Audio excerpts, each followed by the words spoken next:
Want insight, encouragement, and the truth about writing, speaking, and creating? Welcome to For Writers and Speakers, the Called Creative podcast with myself, Alli Worthington. And I'm Lisa Whittle. And today's guest is the fantastic Christy Wright, best-selling author, speaker, and cheerleader for women doing creative things in this world. So let's dive in.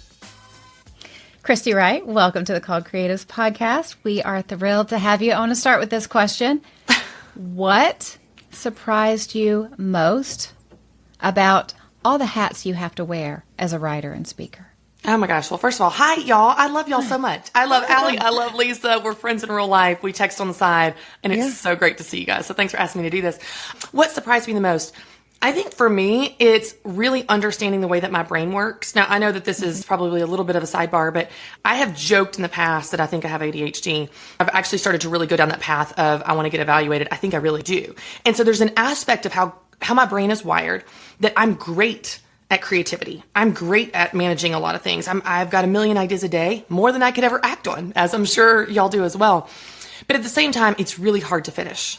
It's really hard to follow through. I think that is frustrating because what happens is if you don't understand this aspect of yourself, regardless of how your brain works, most creatives struggle with this, even if you don't have a diagnosis. What happens is you have a lot of ideas. You start them. You don't finish them. You have a lot of shame.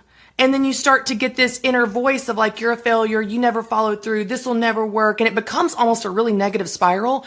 And so I think for me, it's understanding the benefits of how my brain is wired, putting systems and structures in place to set me up for success, like literally deadlines and structures. We were just talking offline about my business manager that project manages things, so that it does not lead to that shame spiral. And also so I finish stuff without beating myself up in the process. And I think that was surprising because for the longest time, I just thought there's something wrong with me. And there's nothing wrong with me. I just need to compensate for my weaknesses like we all do.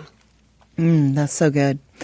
Well, let's talk about advice because we all get lots of advice when we start doing things and especially creative endeavors. It seems like everybody has a piece of advice for us. So talk to us about a piece of advice that you have heard that you've thought, that sounds really good, but it actually doesn't work, or it's kind of a little bit nuts. Oh, that's so interesting. Okay. I don't know if this is so much a piece of advice as it is just a phrase I hear, but I think people use it as advice. Okay. And it's just a word I hate. Can I just tell you a word I hate? I hate the word fearless. And I know that sounds silly, but people say, just be fearless, just be fearless, just do it. You just got to be fearless. And I just don't think fearless exists. I don't think it exists. And when you give that advice or expect someone to be fearless, then anyone that's not fearless immediately opts out. They immediately think, well, I'm not qualified. I'm not ready. I've got to wait until I'm fearless. And the truth is, you and I both know we do things despite our fear. We do it scared. So the fear being absent, becoming a prerequisite to you doing anything, is going to keep you from ever doing anything. So I hate that word. I hate the word fearless. I don't think it exists. I think anybody doing anything is doing it despite their fear. You're shaking in your boots. You're sweating. You got sweaty palms. You're nervous. Your voice is stirring. And you just show up anyway. I hate the idea of fearless. I want to take that out of the picture and go, of course you're freaking scared. You've never done it. You care about this. You're a beginner. Of course you're scared. Okay, cool. Do it anyway. So Amen. Good. Agreed. I think that there's this idea that we will feel good enough to start. And like you're saying, we'll feel fearless or we'll feel motivated. And the key is, Lisa, feel free to chime in here. We tend to not feel motivated to do stuff half the time. But a lot of it's just putting our bum in a chair and going, this is what I'm supposed to do now. I promised myself I was going to write. I promised myself I was going to work on my talk. I promised myself I was going to do this. This is what we have to do. But when we're waiting to not feel afraid or we're waiting to have motivation, we're done. Yeah. So, Christy, we are excited to kind of talk brass tacks with you of like all the little details, what's working for you. I'm going to stump you with this one. What is something that may have worked a few years ago, but you don't see working as well? How are you seeing trends? How are you managing them? What worked, maybe not so much now, and what are you doing to replace that? I think actually people will disagree even today. It's not just a trend in the past that is gone. I think it's still a trend, honestly, but I just disagree with it. In the business world and online space, certainly influencers, writers, creatives, everybody listening to this, there are a million things you could be doing. There are a ton of different ways to win. There are a ton of different versions of success, and there's a ton of different paths to get there. And I think that there's a pressure to try the new shiny thing. Oh, you've got to be there. You've got to be on Threads. You've got to be here. You've got to be there. You've got to use ChatGPT. If you don't, you're such an idiot. Like all this pressure to do all the things. And I'm just like, man, that'll make anybody just want to get in the fetal position, eat some Ben & Jerry's and give up. Mm-hmm. Instead, know what works in your business and just do that.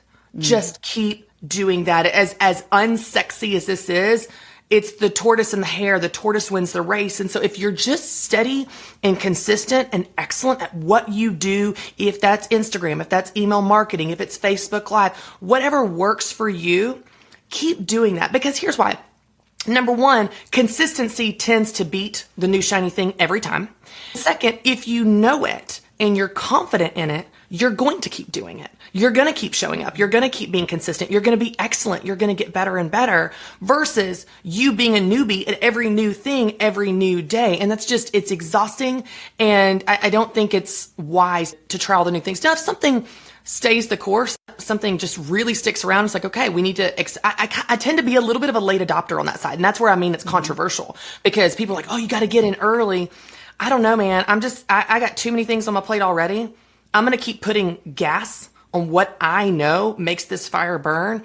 And if something sticks around, I'll pay attention to it. I'll learn it and begin to dabble in it and use it. But for the most part, I'm not going to distract myself with every new shiny thing every day because it's taking me away from the actual fire that's making my business run. So I really recommend people know what works for your business and just be steady and consistent in that. So good. You know, one of the things that has really changed everything for me. It's changed my production level. It's changed, honestly, just the fruitfulness of my creative career has been leaning into my confident no and knowing also just where I thrive. I think for a long time, one of the things that I suffered from was a bit of it was kind of a desire and an overconfidence at the same time of I'm kind of the person that says, yeah, of course I can do that. I want to do that because I like a lot of things, right? So I'm really eclectic. I like a lot of things. I like to do a lot of things. And so people would say, can you do this? And the challenger in me that likes to challenge myself would say, absolutely. I'm going to do that or I'm going to find a way to do that. And one of the things that set me free was to realize that it was not failure when I said, no, actually, that is not what I'm best at. Here's what I'm really good at. And so it's the confident no, I'm actually not only not that great at it, but I'm not going to do it. Yeah. And here is what I'm really good at. And so I think what I would love to know from you, Christy, is what are you really good at? And what has changed the game for you by saying, no, I'm not, that's not my lane. I'm not going to do that, but here's what I am going to do. Yeah. You know, it's so interesting hearing you talk about what pulls you into yeses that maybe aren't right for you, because what pulls me into yeses, I'm a challenger too, Lisa. So I have that same pull. But I think for me, one of the things that also really gets me every time I get tripped up in this is I love to be the hero. Like, man, I love to save the day. I really do. Like, there's a need, I'll fill it. There's a problem, I'll solve it. There's a gap, I'll bridge it. Like, I just love to save the day. And so, man, that just gets me into trouble because I end up saying yes to things that I'm not good at, that are not right for me, that take me away from things that I am good at, that are right for me, and so on. The cycle we all get into. And so it's interesting hearing you talk about that. I think one of the things for me is understanding what I'm good at and what I'm not. But even in addition to that, understanding what is right now and what is not right now. So what I mean by that is what are my priorities right now and constantly reassessing those because they're always changing. It's not a set it and forget it. What was right in January of 23 is not right now. And so as my season changes, as my month changes, as my week changes, I can look and say what's right now and then make decisions in line with that. My yeses and my nos in line with what's a priority right now, knowing that just because something's not a priority right now doesn't mean it'll never be a priority. but it's not a priority right now. And so that's really helped me say yes to the right things, say no to the right things. So like this fall, for example, I have very specific projects I'm working on. Those are yeses. Anything else is a no. And then you could even take this and apply it to life. So I use this example. I've written about this in, I think, every book I've written, from Business Boutique to Living True and Take Back Your Time. I've told this story, multiple versions of the story, because it just keeps going, of me volunteering to coach my children's soccer team. I just keep doing it, y'all. The real lesson here is I don't learn lessons because I just keep doing it. I don't want to do it. My children don't like soccer. None of them like soccer. I have 3 kids. I just keep trying. By this time, I'm literally right now currently coaching Mary Grace's team because I won't give up just believing one of my children will like soccer. She doesn't like soccer. But here's what I did this season. I will say this. I was very reluctant. I held out for a really long time. Oh, we don't have a coach. No one will coach. No one will coach. We don't have a coach. Okay, I held out. I held strong for so long until one mom said, well, because we don't have a team if we don't have a coach, right? One mom said, well, I don't know anything about soccer and I've never played, but I'll coach. I was like, oh, for crying out loud, I'll do it because I know soccer and I love it. But here's what I said. I set some parameters. I said, listen, I will coach. That means that I will show up at practice and show up at the games and I will coach the children. All the snack signups, all the communications, all the checklist and all the schedule. I don't want jersey pickups, monogram. No, I don't want to do anything with details. If someone else will do all that, I will do the actual coaching. And so I've done that. So setting a boundary, even Lisa, to your point of what am I good at? I'm good at coaching. What am I bad at? The admin. Someone else does the admin. That's a no for me, but I am able to say yes. And I've actually, even though my child doesn't like it, I really enjoy coaching them because I'm just doing what I'm good at, which is the coaching part. That's good. I love that. I love how you're like, even though my child doesn't like it, I like it. Sometimes moms can just do something for themselves. Well, we're committed now. We're just going to stick with it. Next season, that's a no from both of us. It's a no all around. Okay, let's switch and talk about some yeses. A big yes, of course, in this world is audience building. What is working best for you right now, brass tacks, not 10,000 foot view, on audience building, whether it's email or social? Let's dive into that. Okay, I'm gonna tell you what it is, but I can't tell you how to do it. I don't know if that's helpful or not. Hey, so my new thing that I'm really going to be pouring into is Facebook ads and Instagram ads, paid ads. And I was in a mastermind conversation back in March, and they had a Facebook ads, a social media ads expert come in, do a talk, and she posed the question to the group. And these are like high level, big businesses that are in this conversation. So you're talking like these are people I respect and would want to learn from and follow in their footsteps. She said, if you could track that you make 2 times, 3 times, 4 times what you spend on Facebook ads, and you can see that you make 2 to 4 times what you spend, how much should you spend on Facebook ads? How much should be in your social media ad budget? And we all just kind of stared at her with a deer in the headlights, like this is a trick question. We didn't want to get the wrong answer. And she goes, as much as possible, as much as possible. Because if you know you're going to double, triple, quadruple the money you've put in, you would spend as much as possible because you're going to make that money back. This was really eye-opening for me. It made me want to go down the path of understanding paid ads, specifically for lead generation, audience building, capturing white space. In the past, because I didn't understand Facebook ads and I didn't understand Instagram ads, it felt like I was just flushing money down the toilet, so I didn't want to do it. I couldn't track it. I didn't understand it. It just felt like a big fat waste. So this fall, Christine and I, leading up to our launch for I created a boot camp a couple months ago. It was Back to Business Boot Camp. And I charged for the boot camp. And so because it was a charged thing, I was able to track actual dollars. Now, if you're just putting out a lead magnet, it's harder to track. You're saying, okay, what am I paying per lead? It gets a little bit, more messy there. But if you're promoting something you're charging for, a Bible study, an ebook, something like that, you can track it exactly and know what you're making. And so Christine and my business manager and I decided to do an experiment. And I said, I'm going to put a very small amount of money in this. And I just want to see if what we're learning is working. And we have been learning from this woman. I highly recommend Adrienne Richardson. She's brilliant. I can send you all the links and stuff, but we've been learning from her. This is what she teaches. As we learned from her, we applied in our business. And so we tested it with $400. I said, $400 is what we're going to put in. It's kind of like you go to Vegas. You're like, I'm going to play because I'm in Vegas, but I'm just going to put a very small cap on it so I don't lose too much. $400. We made 6 times that on what we could track. And I was like, well, I know what we're going to be spending money on in 2024. We're about to pour some money into this. And so the reason that I like paid ads is because it's mathematical. It's a math. Once you know how to do it, It's not this woo-woo, did they like my reel or not? Did they think the voiceover was funny and they shared it and who showed it and the algorithms and all that? It's just, man, that's exhausting.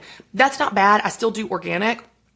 But paid ads, there's a business to it and businesses are winning from it because it works. And so it's worth looking into if building your audience, if you want to build your audience fast and you got a little bit of money to put into learning how to do it, I think it's worth your time. That's so interesting because, so many things, they come in, then they go out, then they come back in, and you really have to keep up. That's why you have to be committed to understanding what's in and what's in right now. Because I remember when Facebook ads were in about 5 years ago when they were really in. And then we went through a period of time when they were not in, even between 5 years ago and now. And then now you're saying they're coming back in. So that's very, very good news. Well, and it's also something that, and I think this is important and again, I can't get into weeds in it because I don't fully, totally understand it myself yet. Christina's been managing this part for me. But you can be very, very targeted in who you put your ads in front of. So for example, for this campaign, I think one of the reasons we had such a huge ROI is I only put my ads in front of people that know me. 100%. I only put it in front of my followers and my email subscribers. So I didn't have to introduce myself to them and say, hey guys, I'm Christy Wright. I'm a business coach. I love to help you with XYZ. No. They know me. So I'm like, hey y'all, I've got a back to business boot camp. They're like, oh my gosh, Christy's back to business. It was an instant recognition, instant desire, instant conversion. You can even do that with similar spaces. So like, for example, I could target other audiences that I have overlapped with in the past that would know me even if they're not one of my followers yet. And it would be quicker recognition because I've been in those spaces. And so I just think the ability to target and the ability to capture the people that you want quickly is really valuable. Oh, 100%. I think one thing that people really appreciate when they look at someone like you who's been very successful and they see you on social media, you are blowing, going, doing your thing, you're incredible. They often think to themselves, does everything they touch turn to gold? Does everything that Christy Wright touches just absolutely go off without a hitch? And what is encouraging for folks who are either, just starting out or have had flops is to hear from someone like a Christy Wright say, listen, I tried this one thing and it actually went terrible. Or I did this other thing and it was something that I loved that I thought was going to be a huge hit and it was a huge flop. Do you have anything like that you can just recall quickly? Most of us have about 10 things. We're like, which thing do you want me to pick? But what comes to your mind when I ask that? I would not classify this as a failure, but I would say it was a disappointment. Okay. So I had and I'll give you real numbers just for context here. I follow the launch formula for my main course, which is Stop Winging It, where I help people speak in front of groups. Okay. This course is a $1,500 course. So it's a high price course, especially for my crowd coming from Dave Ramsey. So it's a big ask. Part of the marketing around it is you do a boot camp or a workshop leading into it. It can be paid or free. This is all part of the launch formula. So in the spring, I created a workshop and it was the first time I ever charged for it, but I wanted to test charging to qualify people where you're weeding out the people that are just there to get the free stuff. You're qualifying people. You're training people to spend money with you, which helps the conversion on the back end better. So I do this workshop. It's called the Speakeasy Workshop. I got paid. Okay. So it's $9.99 and then $19.99 for the VIP where you got the workbook and the recordings. I got 540 people in this workshop, which I was thrilled with. I'm like, this is my first paid workshop. I'm thrilled with those numbers. You're going to have a higher show up rate if someone has paid for it. So I'm thrilled, 540. Okay. Well, that kind of sets my baseline for a paid workshop where I'm like, okay, if this is what a paid workshop is, then I kind of know from there what growth looks like and so on. Speaking is also really, really niche or niche if you're fancy. It's really, really, and it's not my whole audience. Okay. So I came into the fall. I decided to do a workshop called Back to Business, leading into my new course, Content Creator Academy, which is more specifically about creating any type of content, social media, landing pages, and so on. And I thought, this is such a wider topic, business. This is in my wheelhouse from Business Boutique. It is going to pull in everybody that has ever loved me for business. Oh my gosh, she's back. She's back. Even the name, Back to Business. I was like, we're going to blow those goals out of the water. Now I did charge more to see if I could increase the price just a little bit and see how much that would affect it. So it was $19.99 and $39.99. So it was $10 more for the general registration. I set a super conservative goal of 300. But I was like, we're going to blow it out of the water. Like if speaking is 540, like we're going to get 600 to 700 on business because it's business. Everybody knows business. These are my people. They're all there. We didn't hit 300. We didn't even hit 300. And I was like, I mean, we got like 280 or something. We got close to our conservative goal. So it was not, that's what I mean. It wasn't a failure. Okay. Sure. Yeah. But it did not hit my expectations at all. I thought the topic, I thought the broad audience, I thought the fact that it was a pulling back in my tribe that I had been with would just be a massive home run. And it wasn't. And so it was just a learning for me. It wasn't one of those where you feel like I just want to tuck my tail and go home. It wasn't that bad. I certainly have those. You know, I launched something in the spring that not a single person signed up for. And that's where you go like, nobody likes it. Right? And then you dust yourself off. You get up again and you're like, and we're going to try again today. That's and we're going to try again tomorrow. Yeah, and just keep going. And that's what anybody who is winning knows, that you don't let those failures define you. And I talk about this a lot in my fear talks when I'm speaking on stages. I have a whole talk and keynote on fear, one on confidence. I love to talk about this because it's so normal. And I just want to help people, again, feel the fear, do it anyway. Experience failure, get up and do it anyway. I think that if you're not experiencing failures or disappointments, you're not trying enough. And so I see it as like, you know what? Business is one grand experiment, and everything, we learn something from everything that we do. So it's never even a failure. It's just an experiment. I want to end this question with one example because I think this is really good. I shared this story at Business Boutique, speaking of. Sarah Blakely, founder of Spanx, who we all say, thank you, Sarah, for creating Spanx for all of us to look good and dress. And amen. Yes, and amen. She tells a story of growing up around the dinner table where her dad would ask her, and I believe her brother asked the kids, how did you fail today? And as they went around the table and shared their failures, they celebrated them. They applauded and high-fived because he said, failure is a sign you're trying things. And so for her whole life, she saw failure, and all the failures she experienced, all the no's and rejections she experienced before Spanx, it reframed failure for her. So what if we all looked at failure that way, as a sign that you're out there trying stuff? High five. Let's applaud that. We actually did that at Business Boutique. I had people line up to a mic and share their failures, in the whole room we would just applaud and celebrate that. It's just, let's reframe it and see it as this is a sign that you're trying stuff, and that's a good thing. That's so good. So good. Christy, you know we love you. You have such a great heart for helping people. I love it that you are like Lisa and I, where you go, oh, that didn't work. Let me dust myself off. That hurt a little bit. Right. But let me get back at it, because it is. Success is the little step by step by step. So we love having you on. Thank you for blessing everyone listening to Called Creatives Podcast. Tell us where we can find you. Yeah, absolutely. Well, thank you for having me. I love y'all, and I'm a cheerleader of anything y'all do. I love getting to hang out with you guys. ChristyWright.com. You can find everything I'm doing there. I have a podcast called Get Your Hopes Up. And then I know we talked a little bit about this, but when you do feel discouraged, I think it's really, there are tactical things we can do to pull ourselves up. And so I have a free Devo 7 days to stop feeling discouraged if they want to go to getyourhopesup.com. And that can just give you tactical things you can do to get back up and try again. Thank you, friend. Thanks, Christy. Thanks, y'all. Thanks for having me. Thanks for joining us today on the Called Creatives Podcast. Hey, if you want to finally write that book, be sure to download the free book proposal that we've created for you at calledcreatives.com/book-proposal. Happy writing.